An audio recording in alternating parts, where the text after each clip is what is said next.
बे न्यूज़ में खबरुनि अपडेट जो सिलसिलो जारी है। खबर शामिल कयूं पिया बदीन खां। आल पाकिस्तान बुर्दी बुलेदी वेलफेयर एसोसिएशन के मरकज़ी जनरल सेक्रेटरी इकबाल हुसैन बुलेदी पारां ॻोठ डॉक्टर असलम बुलेदी में पंहिंजे वालिदैन के ईसारे सवाब लाइ इफ्तार पार्टी जो एहतमाम कियो, जंहिंमें ज़िला बदीन के सियासी समाजी अॻवाननि सां गॾु मुख़्तलिफ़ बिरादरियुनि के मुअज़्ज़िज़िन शिरकत कई ऐं मरहूम डॉक्टर असलम बुलेदी के ईसारे सवाब लाइ दुआए मग़फ़िरत घुरी वई।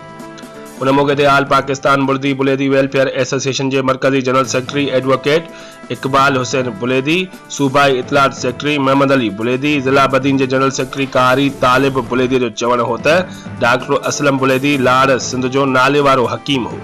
संदसि कयल खिदमतूं विसारण जहिड़ियूं नाहिनि। पाण एक बुजुर्ग सिफ़त इंसान हो जंहिं पंहिंजी समूरी ज़िंदगी लाड़ जे गरीब मिस्किन ऐं बेपहुच माण्हुनि जी ख़िदमत कंदे गुज़ारी।